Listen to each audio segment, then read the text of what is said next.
That has nothing to do with my prophet. Please just stop it. It doesn't make any sense. That's not the message he sent. That's not what he meant. That's not why he came. So you can claim as much as you want to, but I assure you the man I follow was not the same. See, I know a man who forbade the cutting down of a plant, who even spoke against those who had burnt an ant. So why is it that I simply can't understand how we claim to follow the same man? I mean, I know a man who forbade us from harming the innocent, saying he who does so would not only be prohibited from paradise, but he would not even smell its scent.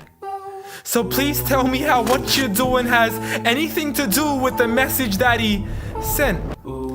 This is the man who forbade us from even scaring cattle with a knife, saying you have no right to let the animal die twice. And when he was asked for advice, he'd reply, don't get angry, don't get angry, don't get angry, repeating it thrice. See, I know a man who called to patience first, even to those who had treated him the worst. And when he was asked to invoke Allah's wrath, he said, I was not sent to curse, but rather as a mercy to the earth. Matter of fact, the entire universe, meaning everything that was made. See, this is a man whom the clouds would rush to shade, a man to whom the trees would sway and the birds would flock to seek his aid. For they knew he was a man of justice, a man who would never betray, a man who could be trusted even by those who had wanted him slain. See, Anas bin Malik served him for 10 years and not once had he heard him complain. For he would never get angry for himself, but only for Allah's sake. And he never responded to evil with evil, but rather he pardoned and forgave. For had he been harsh-hearted, the people would have ran away. So what is it that we still don't understand when we claim to follow Islam, yet we fail to follow this man?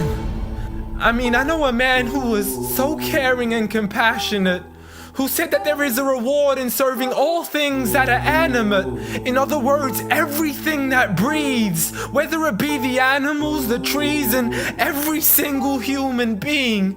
I mean, if Allah called him Rahmatan lil Alameen, how dare you call him anything else that contravenes? See, this is a man who said that the Muslim was he who is soft, simple, and lenient. A man who taught us himself to be cautious from falling into extremism. See, he was never given two choices except he chose that which was easiest. Not for himself, but for his people and their convenience. See, I know a man who advocated for the freedom of the slaves. A man who taught us that the Muslim is the one from whom the people are safe. Not only from his hands, but even from the words that he says.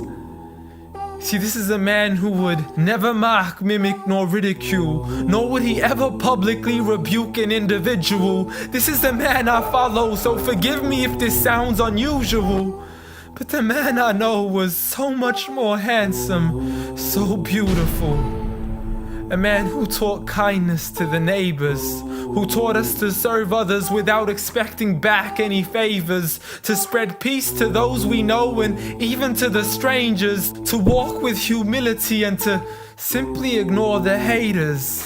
But nevertheless, I know a man who still taught us to stand up for the oppressed, from the men, women, and children who call out to us in distress. I know a man who taught us to fight for these people, but by no means does this mean we have the right to transgress.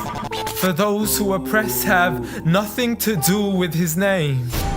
So you can say what you wish to say and continue to defame his name, but at the end of the day, I assure you, the man I follow was not the same. Muhammad sallallahu alayhi wa sallam.